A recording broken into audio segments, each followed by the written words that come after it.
Hello, everyone, and welcome to Winnipeg Sports Talk. My name is Connor Hrabchak. Today, we're going to be previewing this massive game on Thursday between the Winnipeg Jets and the Dallas Stars. And we're going to go out to Dallas to do it. We're going to welcome in Gavin Spittle from the Spits and Suds podcast. So let's dive right into it. Here he is, Gavin Spittle. Gavin, how are you doing? And how fired up are you for this game on Thursday? Well, didn't get much sleep last night, my man. It was a tough one at the American Airlines Center here in Dallas, but yeah, it's been the talk and maybe a little bit too much, to be honest with you, as victories against Pittsburgh, Minnesota, and now Vancouver have slipped by. So tomorrow night's big for the Stars for numerous reasons. I want to start with last night because obviously here in Winnipeg, we're hoping for the Dallas Stars to lose. And we're watching that game, and I'm sure a lot of people in Winnipeg turned the game off. I'm sure a lot of people in Dallas and in Vancouver also turned the game off because it's the first time in NHL history, right? What happened last night? First time. So it's fascinating. Let's start with the good. The Stars have not been playing well as of late, and they've just been so inconsistent. And the roller coaster continued last night. 2 periods, they look like they were back. They look like the playoff contender that they can be. And then in the third period, Vancouver erupts for 5 goals, 3 within a minute. And the Stars just could not stop them at the end. And Vancouver, kudos to Rick Tocchet in Vancouver. Like I said that on my podcast last night. The reality is Vancouver had some terrific set plays coming out of a timeout. They played, they stayed in the Stars' end, and the Stars just could not clear the puck. And it resulted in 3 quick goals. Casey DeSmith was in, not Jake Ottinger last night. And DeSmith had played well for most of the game. That's why I was saying after the game, this is an anomaly. It basically compounds the fact that you're struggling right now and you're inconsistent. But at the same time, there's a reason it's the first time in NHL history. And I'm not sure we'll see it again. Yeah, I mean, I know you did a post-game show last night, and I saw one of your posts that you were taking comments and opinions from the fans. What was the fan reaction? I'm sure I know that's a very level-headed take there, that they couldn't get the puck out, and credit to Red Tocchet. But what were the fans, what was the fan reaction from that game last night? So I went 45 minutes last night with fan reaction. They were hot. A lot of people wanted Pete DeBoer to go. A lot of people had it on Pete DeBoer. I thought it was an interesting point from one listener saying that maybe DeBoer should have called a timeout to slow things down. But after one of the goals, Tocchet called a timeout. So it wasn't like they didn't have enough rest. What it comes down to, as far as the fans' passion, they were just upset, and it's been growing as far as this team's inconsistency on a number of factors. Since Miro Heiskanen has left this lineup, the shot differential, they're one of the lowest in the league.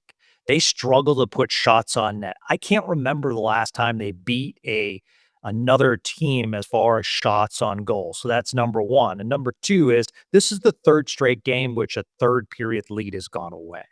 So I think it's just mounting frustration, and the biggest call coming out of people is we're going to exit round one. And so that's why I'm saying, like, is it a massive game tomorrow night? Absolutely. Thursday night, Winnipeg, Dallas, count me in. But I've been saying it's big for Dallas, not necessarily to overtake Winnipeg. They just need their mojo back. They need a 60-minute full performance, big performance from Jake Ottinger. They need to show themselves and the rest of the league that they can be playoff contenders, because that was a very, very silent room last night after the game. Yeah, I can imagine. And it's interesting that you say that, because you look at the raw record for the Dallas Stars since they last played the Winnipeg Jets. They're 8-1-4 in their last 13 games. And that's like, you're getting points, you're getting wins, you only have one regulation loss. Like, that's theoretically that's a good sign. So what, you're saying that there's a little bit more under the hood there than maybe just the raw record for the Dallas Stars. Yeah, I think it comes down to the defense is tired. And it's not one of those things where you can rest them. You don't have the players right now. Thomas Harley is trying to do it all. He's been terrific. He stepped up in Heiskanen's absence. He was massive in the Four Nations, and that has carried momentum-wise past the Four Nations. So, but you do have players like Ilya Lyubushkin playing a lot of minutes, and maybe he should be a third line blue liner. And so, you have Matt Dumba on the third line. You have a rookie and Liam Bichel playing third line defense. So they're just struggling to get it out of their zone. And that's the thing about the first two periods. They were doing a great job as far as zone outs, and they were quick and they were fast and they had Vancouver on their heels. And then we look at the power play, 3 straight power play goals, and the puck movement was tremendous. And that's what, if you're asking me to pinpoint one thing, I think it's got to be on the defense. I think if you're asking me the best players on the team right now, it certainly is the goaltenders. Um, but Mikko Rantanen has played really well. Basically a point per game player since he's been here. But then you look at the defense and it needs help. And honestly, at the trade deadline, I don't know what else they could have done. They struggle with draft capital now. And the assets that they have, they traded one in Stankoven. I guess they could have traded Maverick Bork, but you're mortgaging your future. And that's something I think Jim Nill and crew did not want to do. But you look at the defensemen that were out there at the trade deadline, there really weren't a lot that you could say, well, okay, this is the difference, like the previous year when they picked up Tanev. For sure. We're talking here with Gavin Spittle from the Spits and Suds podcast down there in Dallas. You brought up Mikko Rantanen in there, and I want to ask about that because when he went to Carolina, a lot of the talk was he wasn't fitting in there. He wasn't scoring goals. He wasn't doing what he was doing last night against Vancouver. Again, like I said, a lot of Jets fans were watching, hoping that Dallas was losing. Mikko Rantanen got the goal in the first period there.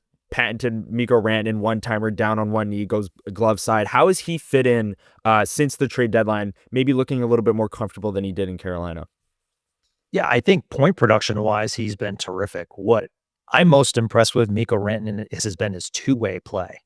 I think he's been absolutely terrific as far as getting back defensively. There was one play a couple of games ago where it was an odd man break, and here comes Mikko Rantanen out of nowhere, and he forces a shot. And that's the player Mikko Rantanen that I don't know a lot of people actually know. The other thing that he's been able to do is he's been able to make the power play effective just by creating space with his presence on the ice. Because before Mikko Rantanen, who was the Dallas Stars' go-to person, now that Tyler Seguin's been down all season. So you really didn't have necessarily that lightning one-timer. And now with Rantanen on the ice paired with Wyatt Johnston in the bumper position, now you're opening up. And that was a perfect example of Rantanen creating his own goal last night where he moved toward the middle. And I think a goal scorer would normally shoot that puck, but Rantanen's just that all-around player. He gives the puck up to to Wyatt Johnston, and he goes back to his wing position, and he's wide open because they had to cave for Wyatt Johnston, and Vancouver didn't account for Rantanen there. And, he just provides that. There's just so many things that he does during a game that's not necessarily talked about. Everyone talks about the points, but I think he's fit in really well. The Carolina system is one that, deep forechecks and cause turnovers, and it's worked down there. And honestly, Logan Stankoven's a terrific fit because that's what he does really well. Yeah. So I'm not dogging that Carolina trade at all. I think Carolina got some really nice pieces for the future. At the same time, Dallas didn't have an elite player and really hasn't had a elite player since maybe Brad Richards or Mike Modano. We can say when Jamie Benn won the Art Ross that one year that he was terrific. And Jamie Benn's an excellent player. But now they have an elite player for the next 8 years. So could they have helped themselves defensively? Maybe. But at the same time, I think this is something that Dallas Stars fans are going to enjoy for a long time to come. And defensively, you're certainly hoping that your trade deadline playoff acquisition is Miro Heiskanen, of course. Yep. What is the latest update on him? I know nationally there's been some reports, maybe end of the first round, maybe start of the first round, start of the second round. What are you hearing? What's the latest on Miro Heiskanen's status? So he is skating, Okay. but he is not skating like Tyler Seguin's skating. Tyler Seguin is going to be back soon, maybe as early as the last 2 or last game of the season. Miro's skating by himself. not skating with the team. I think a Miro Heiskanen return would likely be in the second round. Okay. They've said that as much, not they're playing as if Miro Heiskanen is not going to be with them in the first round. So I think Cody Ceci is fit in nice here, but I do think they need a defensive defenseman in Miro Heiskanen. That certainly would help in so many areas. And, one thing, it would alleviate a lot of ice time for others. For sure. You have everyone stepping up. We have that in Winnipeg right now, at least in our forward core. Nikolai Ehlers is out. Gabe Vilardi's out. A lot of players playing up in the lineup. Who's maybe a player that has stepped up with the Tyler Seguin injury, with the Miro Heiskanen injury, either up front or on the back end, in those players' absences? I know you said Thomas Harley, and up here in Canada, we thank you very much for Thomas Harley's contributions to the championship. We know how great he is. He's from Syracuse. New York. He looked great in the final. Mistake by Team USA, not picking him. Yeah. So who's stepped up in those players' absences for the Stars as of late? Matt Duchene. Matt Duchene is having a Matt Duchene season. He looks like he's getting younger. He's tremendous. He loves it here in Dallas. Last night on social media, it was Wyatt Johnston bobblehead night. So there was a line around the corner because they only had so many, and Matt Duchene put out on social media Hockey Town as showing the line. He loves it here in Dallas, and Dallas loves him. So really hoping that Matt Duchene comes back. Hope that Jim Nill maybe get him on a 2-year deal. He's still getting paid by Nashville, but he's been absolutely terrific. And the thing I love about Matt Duchene is no matter who is put with him, he has made Mason Marchment a better player. He reignited Tyler Seguin when they were on the line together. And now you put Granlund with Matt Duchene right now. Granlund's been terrific since he's been here. And I think that can be attributed to Matt Duchene. And so I think that's one player that has absolutely been terrific. Wyatt Johnston, he's like January 1st and later, he's one of the better players in the NHL. It happened last year. It happened this year. And he was a little snake bitten at the beginning of the year, hitting a lot of boy as he come through. So I think Wyatt Johnston has stepped up, and especially in a leadership role as well. And they got Rope Hintz back healthy, and that certainly helped out a lot. So, but if you're asking me like ahead of that, what's going to happen in the playoffs, I would love to give you an expert, you're my guy, Connor. I have no idea.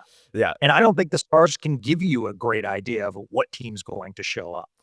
Well, that's actually where I'm going to go with my next question here, because looking at Money Puck, after last night's overtime loss to the Canucks, they only give the Stars a 7.3% chance to win the division. Obviously, Thursday's game is do or die for Dallas winning the division at least. If Winnipeg wins that game, they basically have it sewn up. What are the vibes for a potential Colorado first-round matchup? Who, another team that has been rolling since the Four Nations break and the trade deadline and all of those things. What do Dallas fans think about Colorado in the first round? I think they're scared. Yeah. Honestly, they don't like the matchup. One of the big topics here in Dallas is changing the playoff format. And then you take a step back as a Stars fan and say, why are we all talking about this? It's because you're playing Colorado in the first round. Yeah. You do get them at home, and the Stars have been very, very good at home. But I think, they're afraid of one and done right now. And this team, can they beat Colorado? Absolutely they can. Can Jake Ottinger stand on his head? All of these things can happen. But at the same time, the way they're playing, the inconsistency, a lot of people think they're one and done. So there was a lot of talk. Sorry about that. Oh, my all good dog. He loves to be on these interviews. Love to be. So at the same time, when you look at, there was talk about overtaking Winnipeg just for a little bit, but that's dissipated now. I mean, I think it's the Jets' division to win. It was there over the weekend when you played Pittsburgh and you played Minnesota and you let those leads slip away. So I think we've also seen a different Pete DeBoer, where a couple of times after the game, he's been a little bit frustrated and, just trying to manage the room. And I don't think any of this has to do with Pete DeBoer. When you look at how he's managed this team with the injuries that they've had, I personally feel is now's not the time to call for Pete DeBoer. Now's the time to keep Pete DeBoer, even if they exit in the first round. To me, he's done an excellent job. Okay. Okay, yeah, because a lot of the outside noise that we hear for sure is about Pete DeBoer and that the fact that over the past couple of years he's gotten to the Western Conference Final, can't get over the hump from there.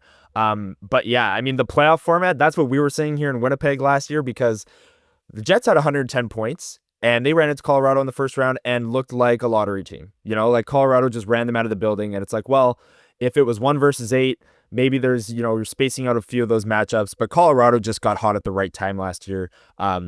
And absolutely rolled the Jets, even though the Jets beat them 7-0 going into the playoffs. So it was a really interesting thing last year. And we'll see if the Stars kind of suffer the same fate as the 3-seeded Colorado Avalanche are a very dangerous hockey team. So just one final word on this game on Thursday, Gavin. Maybe one thing that Jets fans should watch for from a Stars perspective that maybe they wouldn't know to watch for otherwise, even if we've been watching the Stars for the past couple of games here, hoping that they lose. So I think one of the things let's start with the series this year. I think Winnipeg has dominated Dallas. I think they've been the better team. And one thing that I've really noticed about Winnipeg is coming out of their zone and coming out fast. Like their strategy against Dallas is flip the script and do it quick. Yeah. So I would expect that trend to continue tomorrow. At the same time, I would not be surprised if there was a little bit more physicality involved, because I think there's some frustration with this team. The other thing maybe that, Winnipeg fans should account for is Liam Bichsel wasn't necessarily there for this entire series. And you're looking at a rookie defenseman who they really, really like, called him up from the Texas Stars this year. Without skates, I think he's 6'4", 6'5", just a big presence on the ice.